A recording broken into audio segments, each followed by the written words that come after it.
Nana Akufo Addo ada woroma obaye no na fie bia mu ya nya krache ni because SS free no aboye papa free no aboye ma hunu obi a wa wo mansia na obi anko secondary school da enso Nana Akufo Addo baye no fie ho sese krache ni aba ho ye school sam ye bre matan ye bre sese omo kwen fa yebra fa webra fa webra fa webra ohu de tire kosi ti yam panyufo no ba moaye panyufo no moaye panyufo ka krabi me de mi hu se MPP aba no one ne ba man no mu a otimo boa e mama no etumpo ba wonu aba obeye adwuma nkasa sese bere bibi de give ta ba wonu ane de bai ba wonu ane ba o de bai ye yanko school entefe nso ne yakoso no ya yetibu no correct nti ba wonu a one ne de bai ti ba wonu a wa ba ni ye say de Nana Akufo Addo ba kono ye di kan ba ansa na Akufo Addo ba no kofo be no insurance wa de be he eye adwuma nne okay Akufo Addo secondary school eye adwuma nne NDC benchira ya de aba ya to a aboa wiase nyina ye kwoto aba niam bi ne ye hwewo ye kwoto aba ada se school be konanim won first ka me chame motom na mo man no niam e kwaso koko ya wo ka se obetumi wo be wa atum kama Nana Akufo Addo de my 3.1 se wo ba ye no ani tu wanfa ayi kura ma na nuru 4 million 4 million ma watum mpirenu asesi ya 4 million na wo kana aburu na esesi ya na first India ne na enuru se wo wo ba beto no 7 million aye de ne 4 million wo dada ye ye nto aba bie mo me ma to aba filmi nkura abrem a beduru ne da bia ne ho kire me ne ba bi e teacher ne bi e nurse ni so sere ne mankoye akati asan ba bia wote wo hare dan mienu miensa na wa ta ma so ne mankoye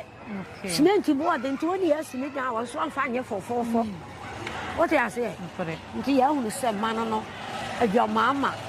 wo baye no ye hunu ne wa be dia konwan bi painting ko be no sanko sachra ne mam ma ne ma eba fam pa sense e bia mai aho kira ye wo ma fe de kora aboro so wo ma me gina hem ka kira se le kora me be gwa se ba to ne ma 50 kora na nyame usie ne ma no asana sesa ya bre mana Nana Addo pension so ne enitima mufo bi di nkoma ya sisika ni oman no mu na papa yin so ba ya sisika ni oman no mu unhu ni say ya koye timamufo esu bi e wo ye mu timamufo su ba na NDC ni MPP sankrofo mienu ya ne be kuyan jo mama o ya yi no kan say wo ba galamse na Akufo Addo se galamse no wo tu ase wo yai ono so ba ya no so obebo am ya tu ndi entoma no nti ya Ghana no sese we ka se ya NDC ka we ya na MPP so aka we nti wo mu na esema no so ahun sese wo ka se galamse no ba ma bi sese ye tu no so de wo se ye nyai ye be yai bibini wanya ka to na sum se wo ba o be hwa me ye tu no na sese ye wo aka chen se wo nyai o be yai wo nyai nti sika no NDC MPP pension na sika no ye hunu ne se aye denden se de no wo mo ka no na ye denden de sa ye badwuma ne ye toye ne ma ye badwuma edene so ne ye to ade se bi wo ma me gina ka me de no so me ka che wo be ye nwa be se bu so me be se mi so bibia mu adare ka enso na ne de na ntesa okay ma na ene na bi mu so hunu se doctor Kennedy Japan anka nani na den a nko nso betumi abedi ba ono a na enim no ono a o na de den beba ba onua no ba wo beboa school no wo betoa so ama nkora no de ewo mu a enye ye bia no wo bekora ne kama wo ban so so a na yesi give ta wo tifie na wo ye niema wo bepagya mu digital no correct dwadie ebe minim se ebe koso Mobeti bibi say no care no vote. Na me kan ho pa. Okay, now kasa campaign no. Yes. In fact, ye eduma etia MPP. Mo no care no vote for no. Sure. After see Iba Unia no. Sure. Ko ye eduma tia MPP. Say MPP win ana. Say no care no vote no. Showdown no. Na no. And the showdown is say yaka enkoye kasa keke. Ye nye bibi na ewiasa fa na nyina hu say nokure ye wotumi a yetumi ye den e de ye bibi. Enti mo ye den. Enti ye campaigning against Osono MPP party no. Na baby bia nso a na MP a owo ho e support Dr. Baumia no ye eduma tia no. I see. Enti Okankwe South ubo midi ukọ Okankwe South a obi a opua ma Okankwe South ye ko opposition. Hey, Kanye Ghana for na munim se ansana obi beye bibi no na ewa ase. Ena mpanifo se ansana ni frani beto boaba no na nurse bibi so. Yati kroma before 2024 ena sofo akukudam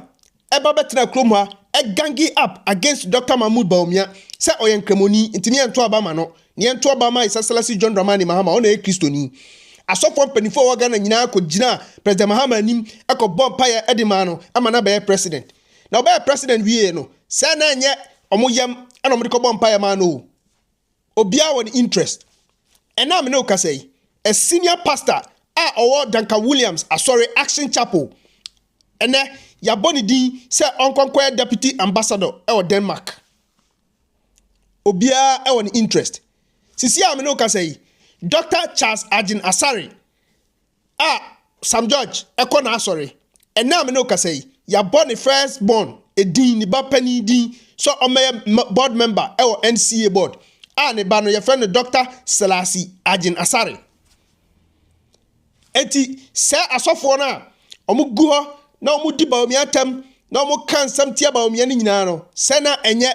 Nyankopon na eka bibi kire mo na mom eye omu personal interest je omu hia omu ba NDC ba power de omu nya free mu ene omu omanya ne omu free NDC aban mu free PNDC penso asofo ni bi ho no ma be bia omu sorry dan si na ye aban factory ene si ho ena aban eton ma omu under PNDC ene ne omu ti so omu de ya sorry oso omu ema omu members ne betra sorry dem wa omu hu se omu ka kire omu members ne se MPP aban emie adwuma na wo asase a aban dia bie company wo watimi agi asase na